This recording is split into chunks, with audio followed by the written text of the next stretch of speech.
C'est une histoire d'amour aussi légendaire qu'iconique. Salvador Dali, décédé il y a 35 ans jour pour jour ce mardi 23 janvier, a vécu durant près de 15 ans, une passion médiatique et platonique auprès d'une femme, devenue avec les années star incontournable de la musique et de la télévision, Amanda Lear. Durant les années 60 et 70, le peintre est sexagénaire tandis que la chanteuse n'est alors encore qu'une jeune adulte inconnue de 18 ans. Sous son charme, Salvador Dali va alors séduire la jeune femme et la faire rentrer dans son univers, lui faisant découvrir le monde des célébrités, de l'art et du show business.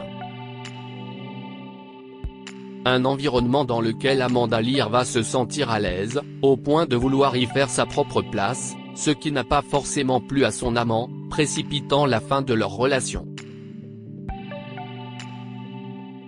Retour sur cette relation où chaque rebondissement paraît à peine croyable et est pourtant vrai. Un premier contact explosif entre les deux artistes Paris, au milieu des années 60. Salvador Dali est un fameux peintre catalan sexagénaire mais qui vient de perdre sa dernière muse, Isabel Collin Dufresne, dite Ultraviolet, partie inspirer un autre célèbre peintre de l'époque, Andy Warhol. Dans le célèbre établissement Prisé-Castel de la capitale française, il croise une jeune femme blonde envoûtante.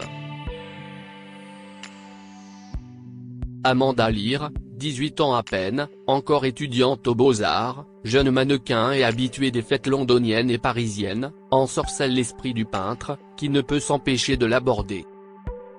« Vous avez la plus belle tête de mort que j'ai jamais vue » lui aurait-il alors déclaré, a rapporté la chanteuse plusieurs années plus tard, dans les colonnes de nos confrères de Vanity Fair. Pas impressionnée, elle se dit alors quelconque, mais finit par craquer. « J'étais tombé sous le charme de ce type qui me récitait des vers de Garcia Lorca et me comparait à la Mélancolia de Duré. Un monsieur adorable, en somme, qui vous annonçait qu'il était impuissant autour d'un thé dans sa suite du Maurice, avec, autour, la bande de chevelus de la comédie musicale qu'il considérait comme des anges de la Renaissance. » Ainsi leur relation naît, mais déjà elle doit se frotter à un obstacle de taille. Car si le peintre est tombé sous le charme de la jeune femme, son cœur est déjà pris. Depuis plus de 30 ans. Face à son épouse, Salvador Dali vend Amanda Lear comme un aspirateur des muses, le peintre n'en a pas manqué, à commencer par Gala, la première, ex-femme du poète français Paul Éluard, et son épouse depuis 1934. S'ils ne se sont jamais séparés, Salvador Dali ne s'est jamais gêné pour ramener d'autres femmes au sein de leur foyer. Mais faire accepter une nouvelle compagne à son épouse n'était pas chose aisée, ce n'est pas une femme facile. Il va falloir faire bonne impression. Mettez du violet sur les yeux, faites bien le chignon banane, enfilez une mini-jupe aurait conseillé l'artiste à Amanda Lear avant d'opérer les présentations. À son sujet, Amanda Lear a raconté s'être souvenue d'une femme d'un certain âge, élégante et toute ratatinée, qui toussait beaucoup, ne supportait pas la fumée, ouvrait grand les fenêtres et hurlait que tout le monde sentait mauvais. Face à son épouse, Salvador Dali tente de la convaincre d'accepter cette nouvelle muse de façon étonnante. Quant à Dali, il me vendait comme un aspirateur, regardez comme elle est belle, disait-il. Tournez-vous, marchez, a raconté la chanteuse de Let Me Entertain You. Gala a alors cédé aux envies de son mari, mais n'était pas pleinement convaincue. Une vie à trois, tout ce qu'il y a de plus classique. Salvador Dali a alors proposé à sa nouvelle muse de venir passer l'été dans sa maison de Porliga, en Catalogne. À peine commence-t-elle à s'intégrer que Gala s'enfuit au bras d'un gigolo sans oublier de menacer Amanda Lear avant de partir, s'il arrive le moindre dérapage, ce sera votre faute. lui balance-t-elle, tandis que de son côté le peintre jubile, youpi, elle est partie, filons faire la bringue à Barcelone. Aurait prononcé Dali selon la chanteuse. Finalement, les deux femmes se retrouvent et apprennent à s'apprécier. Le couple mène à Port-Liga une vie douce et tranquille durant plusieurs années. La chanteuse y profite de sa propre chambre et passe beaucoup de temps avec le peintre, sans que jamais une tension sexuelle ne s'installe. Les gens ne comprennent pas. Ils pensent qu'être la muse, c'est être la mannequin, la modèle, qui pose pour les tableaux.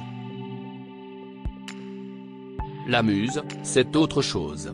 C'est une présence qui inspire le créateur, a raconté Amanda Lear en septembre dernier dans l'émission 20h30 le samedi. Avant de poursuivre, je pense quand même que je devais être très amoureuse parce que comme il n'y avait pas de relation sexuelle du tout. C'était une autre relation. C'était le plus grand peintre du monde. J'étais fascinée, évidemment, a-t-elle confié. Mais de son côté, Gala Dali fatigue de sa relation avec le peintre, elle en avait un petit peu marre, au bout de 50 ans de mariage, de se taper ce vieux monsieur qui ne savait rien faire, a raconté la chanteuse. La pauvre, ce n'était pas toujours facile. À Hollywood, on la mettait en bout de table, alors que Dali faisait le mariole entre Marilyn Monroe et Frank Sinatra. Elle ne pouvait plus de son rôle de gendarme manager infirmière. La première muse fait alors jurer à son héritière sur la Vierge Noire de Kazan de lui succéder dans son rôle auprès de Dali après sa mort en l'épousant. Malgré son acceptation, déjà, Amanda Lear, par ses ambitions, commençait alors à se détacher du peintre. Un début de carrière qui signe la fin de leur relation en 1973, Amanda Lear fait la rencontre d'un autre homme, dont elle a également été par la suite la muse, David Bowie. Ce dernier a permis alors à la carrière musicale de la chanteuse de décoller, ce que Salvador Dali n'a pas vu d'un bon œil. Il ne voulait pas que je chante, il trouvait que cela n'était pas digne de moi, voilà. Et donc il ne voulait pas me voir quand je passais à la télé. Il mettait la télé à l'envers. Il ne voulait pas me voir.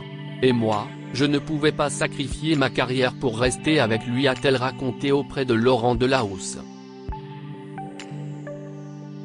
Gala Dali, elle, partageait l'avis de son époux, selon Amanda Lear, vous savez, j'ai écouté votre disque.